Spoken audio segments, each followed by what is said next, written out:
નસવાડી તાલુકો આદિવાસી બહુલ્ય વસ્તી ધરાવતો તાલુકો છે, ત્યારે આદિવાસી વિદ્યાર્થીઓના માતા પિતા ખેતરોમાં કાળી મજૂરી કરી પોતાના બાળકોને સારું શિક્ષણ મળે તે આશાએ બાળકોને શાળાએ મોકલે છે।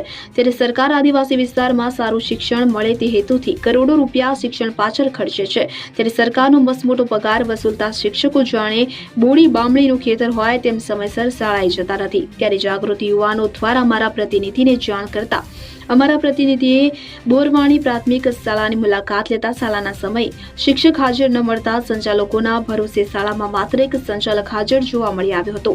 જ્યારે બાળકો રજડતી હાલતમાં હતા। સ્થળ ઉપરથી તાલુકા પ્રાથમિક અધિકારીને જાણ કરતા તેઓ શિક્ષકોને છાવરી રહ્યા હોય તેમ સિંગપુર ગ્રુપ શાળામાં જાણ કરી છે। ત્યાં ચાર્જમાં શિક્ષક છે તેવો ઉડાઉ જવાબ આપ્યો હતો અને નોટિસ આપી ખુલાસો પૂછવાનું જણાવ્યું હતું। પરંતુ પ્રશ્ન એ છે કે કાળી મજૂરી કરી પોતાના બાળકોના વિકાસ માટે ભણતરની ભૂખ સંતોષાય તે અરમાનો તો જાડી ચામડીના શિક્ષણ વિભાગથી અરમાનો તો અધૂરા જ રાખવાના સ્વપ્ન જોયા હોય તેમ શિક્ષકો લીલિયાવાડી કરી રહ્યા છે। ત્યારે યુથ કોંગ્રેસના જિલ્લા પ્રમુખ નોફિલ મેમણ દ્વારા જણાવવામાં આવ્યું હતું કે ભારતીય જનતા પાર્ટીની સરકાર કે જે શિક્ષણના વિકાસની મોટી મોટી વાતો કરે છે તે ફક્ત કાગળ ઉપર જ છે। જો ખરેખર વિકાસ હોય તો મંત્રીશ્રીએ નસવાડી તાલુકામાં આવીને જોવું જોઈએ કે અહીંના શિક્ષકો શાળામાં હાજરી રહેવા પણ તૈયાર નથી। બાળકોને આમરામ ભરોસે છોડી દે એવા એ ખૂબ જ શર્મજનક બાબત છે। હવે એ જોવાનું રહ્યું કે જિલ્લા શિક્ષણ અધિકારી દ્વારા ગુલ્લીબાજ શિક્ષક તેમજ શિક્ષકોને છાવરી રહેલા તાલુકા પ્રાથમિક અધિકારી સામે શું કાર્યવાહી કરે છે કે પછી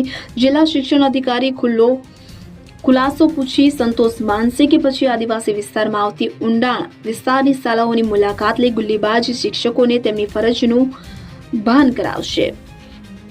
ચિરાગ ગુપ્તા, નસવાડી। નમસ્કાર।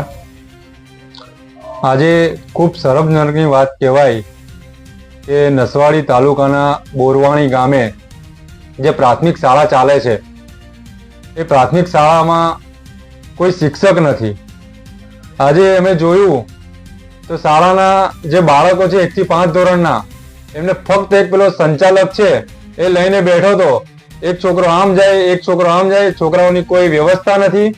એટલે ક્યાંક ને ક્યાંક નસવાડી તાલુકામાં જે આદિવાસી વિસ્તાર છે ત્યાં શિક્ષણનો પાયો તૂટી પડ્યો છે।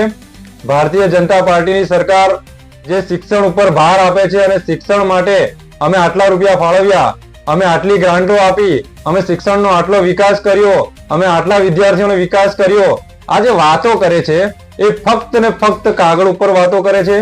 અહીંયાની હાલની જે પરિસ્થિતિ છે એ એમના જે મિનિસ્ટર છે જે મોટી મોટી વાતો કરે છે કે અમે શિક્ષણ માટે આટલું બજેટ ફાળવી દીધું છે, તો એ જે મિનિસ્ટર છે એમને પણ હું કહેવા માંગુ છું કે જો તમે ખરેખર શિક્ષણના વિકાસની વાત કરો છો તો તમે અમારા નસવાડી તાલુકામાં એકવાર આવો, તમને ખબર પડે કે તમારો વિકાસ કેવો છે, તમે કેવી શિક્ષણ વ્યવસ્થા કરેલી છે।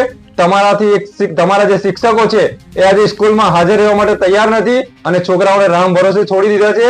એટલે હું ભારતીય જનતા પાર્ટીની સરકારને, એમના તંત્રને, એમના મિનિસ્ટરને જે મોટી મોટી વાતો કરે છે એમને કહેવા માંગુ છું કે તમે અમારા નસવાડી તાલુકામાં આવો, તમને ખબર પડે કે અહીંયા તમારો જે પાયો છે એ કેવો છે, પછી વાત કરો એટલે તમને પણ જે સાચી જાણકારી છે એ ખબર પડે। નોફિલ મેમણ, એડવોકેટ, છોટાઉદેપુર જિલ્લા યુથ કોંગ્રેસ પ્રમુખ।